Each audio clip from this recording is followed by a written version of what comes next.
Speaking of 82 games, NBA Executive Vice President and Head of Basketball Operations Joe Dumars had a conference call the other day, and he talked about how they're really emphasizing to players that this is an 82-game season. Okay, great. Also said they have a TV deal coming up, and that plays a part in it. Also, fair. But he also said, I think it was a given conclusion that the data showed you had to rest players a certain amount, and that justified guys sitting out. We've gotten more data, and it just doesn't show that resting, sitting guys out correlates with lack of injury or fatigue or anything like that. I'm asking myself, what's going on here? What new data is he talking about? And this sounds a little different from what the NBA has said before. What data? Bro, we got data, okay? That's it. Yeah, shut up. We have stat.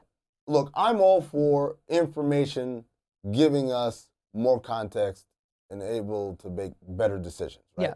We thought we knew something, and then information came out that made more sense. What Dumars is saying, he uses a lot of language here. What it does show, but in terms of injury and things like that, we thought that it did prior. As we realized, like, what, there's no, you can't really diagram this sentence and have it make sense in terms of, like, what is the thing that you're talking about? Let's be clear about something.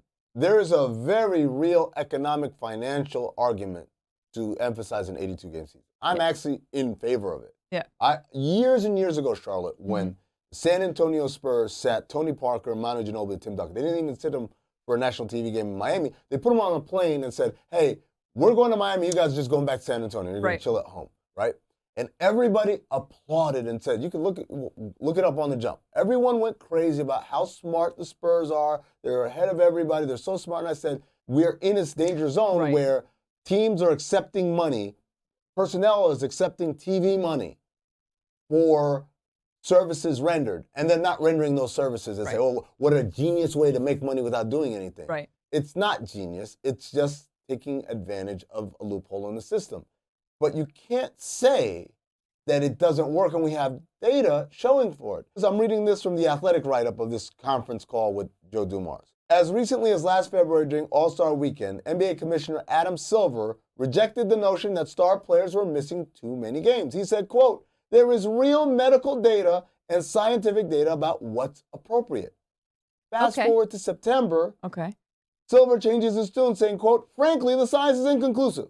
And we don't see any statistical data suggesting that players increase their likelihood of getting injured as they go further along in the season. Ladies and gentlemen, that's one hell of an about face. Yeah, that is the opposite.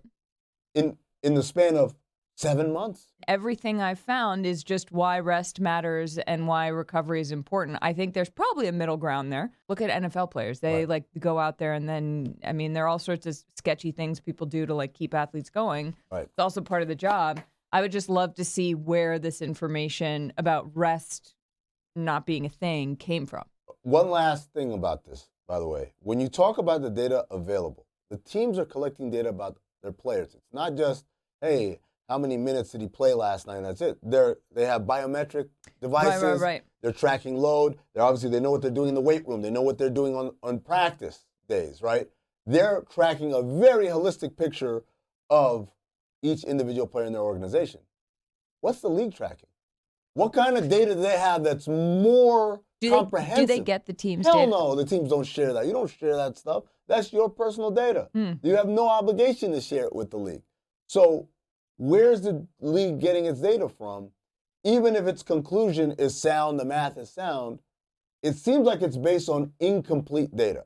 Based on one data point, I could surmise something, but as more data is available, I'm like, oh, actually, this guy might have been better than the other guy. It's the same thing here. The league can tell me, oh, we have new data that shows that it doesn't really work. But I'm a little skeptical that that new data is more comprehensive than what the in-house teams keep. I agree. I also think it's convenient timing. And I think it's interesting that Dumars would say in the same article or the same conference call where he's like, hey, rest doesn't matter that much. And then they're like, does 82 games have anything to do with the TV rights deal? And he's like, yes. It's like, it's a little convenient. To me, those are separate things. Yeah, I think he could have made it all about emphasizing the 82-game season, how this is important, how we all benefit. Not just the league, but the players and the coaches and the front office people and media people. We're all benefiting from this game being exciting and engaging and people locked in. I also respect that he did say yes when they were like, does this Yeah. have anything to do with the TV? Sure. It's like, yeah, he's not bullshitting Sure, us. but you don't need to include all this other stuff about, oh, actually, it's just not that bad. Like, come on, man. Come on, Joe. Come on, Joe. All right. Coming up, What do you want to do? hype me up Okay, let's hype me up. or listen to you Carlos can't- Boozer. you can't- Just a thing, Charlotte. We're not actually going to do it. We already did it. We already did it.